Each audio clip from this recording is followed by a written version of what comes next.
As his guys are able to strike first here in this opening quarter. Austin Seibert on for the extra point.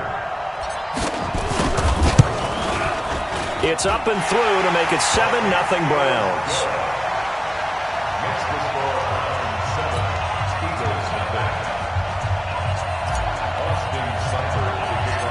Following the touchdown, here's Seibert now to kick it off. Fielded about a yard deep. And he'll get it up to about the 26-yard line just across the 25.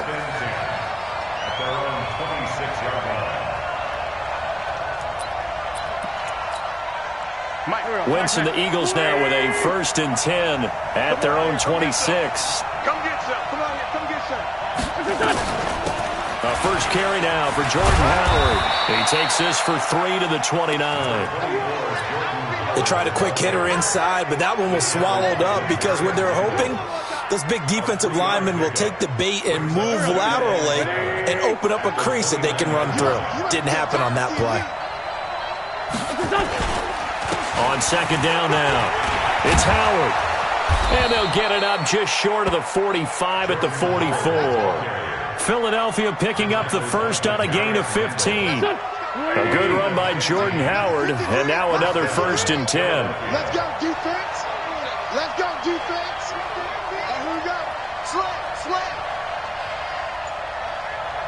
Tyson. Check, 53's Mike. Sunday. Wentz off the fake handoff to Howard. And complete to Zach Ertz. A big pickup there for the Eagles' first down, 18 yards. A lot of tight ends just use their size and their strength, try to occupy some space and kind of body people away and catch the football. But not this guy. He's a refined route runner. Makes me wonder if he took some dance classes in his background with his footwork. Jumper. On first down, they run with Howard. This will be stopped about 2 yards shy of the marker. 8-yard gain, 2nd and 2. Despite the blitz, they're still able to pick up a nice solid gain. The disadvantage of blitzing often alters the normal spacing and run fits and leaves creases like they were able to exploit right there. A short gain here, maybe a yard to the 29. Vision is so important for the man in the middle because his ability to look through all the clutter that's happening in front of him, diagnose a play, and then go make it and finish it, that's when the great ones know that they have the goods. Blitz now to throw. It's caught by Aguilar. And he's going to get the first down here as he's taken down at the 22. Nice job keeping that opening drive alive, and they're in plus territory, that part of the field where you really want to convert on 3rd down. They did. Big-time pickup for them, and now I think the aggressive play callers think to themselves, this part of the... And he'll take it into the end zone for an Eagles touchdown. 22 yards as his guys are on the board here in this first quarter. On for the extra point, Jake Elliott.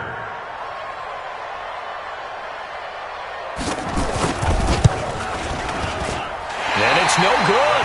He misses the extra point, and this remains a 7-6 game. Now he's back out there to boom this one away, maybe with some frustration after the PAT miss. And that'll carry over the back line of the end zone for a touchback.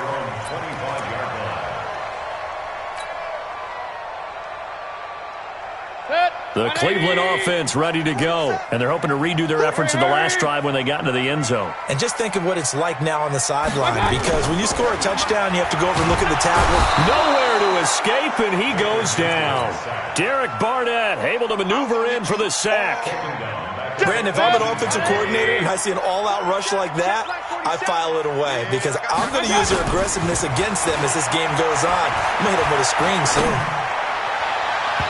They try to throw on 2nd down, but this one is incomplete. Jarvis Landry, the intended receiver, and it's 3rd down. Brings up 3rd down and 17. An incomplete pass on that last play, and that means they'll need to come up with something here on 3rd down. On third down, it's Nick Chubb. And he'll be taken down as that will take us to the end of the first quarter of play. After one, a one-point game, 7-6.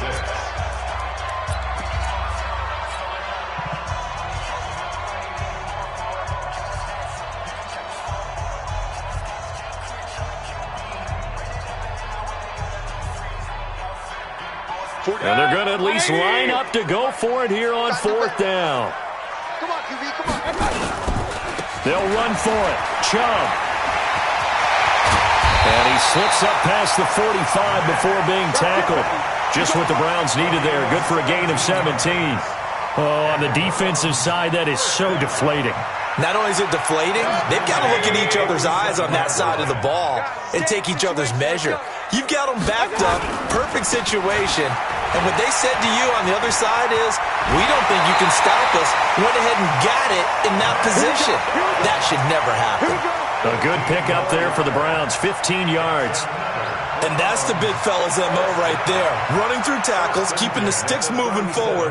This defense, if you don't bring 11 guys to the ball to try and get him on the ground, he's going to keep making runs like that. I feel the press box shaking every time he touches the rock. They'll roll him out right. And that is incomplete. Showed off the arm strength there, but to no avail. Second down.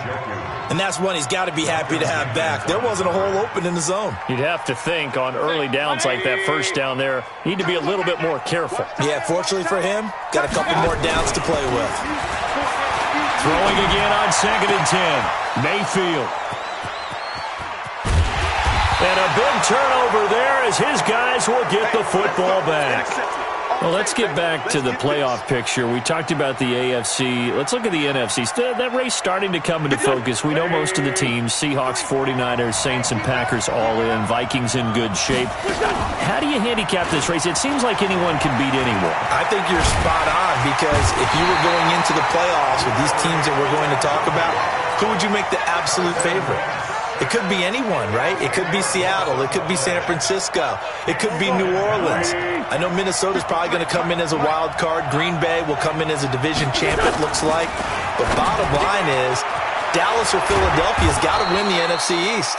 And I don't know that anyone wants to go to their home field and play when they have to play in a divisional game. So when it comes to, when you get it all together, and maybe that would be a wild card, I would guess, because they'd be the fourth team in.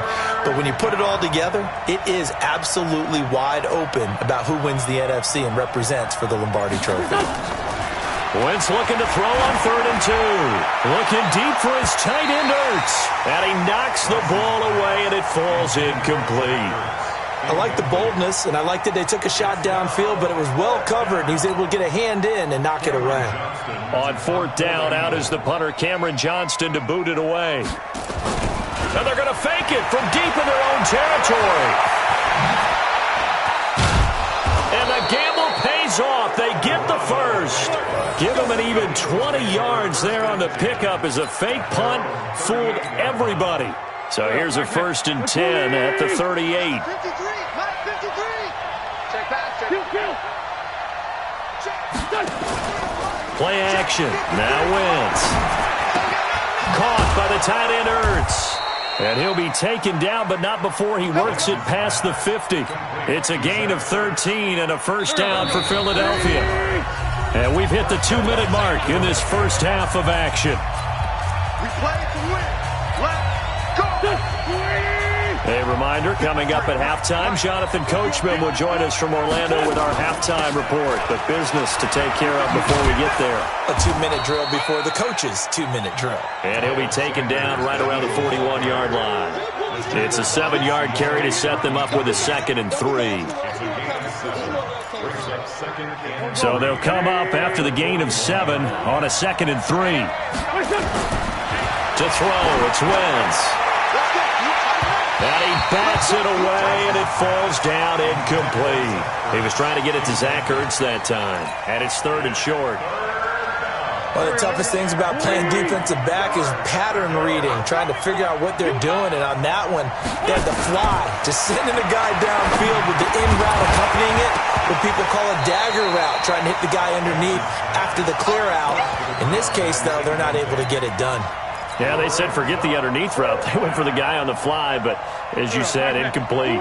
Feeling like they're not quite in field goal range yet. They're going to go for it on fourth.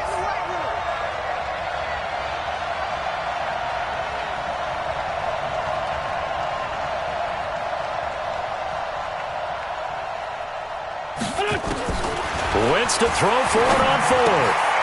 This short throw caught by Goddard. And he will have a first down as they get him to the ground at the 37. Well, they deemed it 4-down territory, and they got 4 yards to pick up the first. To throw is Wentz. He'll try and set up the screen. It's complete. And this one's going to go the wrong way, losing yardage back at the 42. Call that a loss of 5 yards on the play. And it'll make this a 2nd and long. Now Wentz. And Sanders has got it complete. They'll wind up getting 10 back there as it'll leave them with a 3rd and 5. The Eagles going to take the first of their timeouts as they'll stop it with a little over 30 seconds to go in the first half of play. Let's go, D. Wentz to throw again. And he connects with Ertz. Touchdown, Philadelphia. Zach Ertz, 32 yards. And the Eagles have taken the lead. Doug Peterson says, let's go for 2 here. Here we go. Here we go. Again, they'll throw with Wentz. To the goal line, but it's incomplete. Tough there. Good pass. Hit the hands. He just couldn't bring it in. And every receiver's coach everywhere. Seeing that play, focus, focus, focus. Watch it all the way in and tuck it away. This is fielded at the goal line. And nice work on the return as they'll start their drive just past the 30-yard line. The Browns drive about to get started. And with time quickly fading here in the second quarter, not sure how aggressively, offensively they want to play this. I think we'll find out just how much they trust their guys in this situation if they decide to take a shot. Now the Browns signal for the second of their timeouts as they'll stop it with 17 seconds to go in this first half of action. Tight dog. Pistol. Real. Up. Watch the whip. Hatchet. From the 38, Mayfield. He'll let it go deep for Beckham. And that's incomplete. Clock stops with 10 seconds left. So the incomplete pass on the last play, and that leads us to a 3rd and 3. You got tight right there. Mayfield looks to throw. He finds Beckham complete. And he is into the end zone. Touchdown, Cleveland. Odell Beckham in the final seconds of the first half. And once again, the Browns are back in front. Here's Seibert now to add the extra point. Whoa! He just yanked that one well to the left, and no good.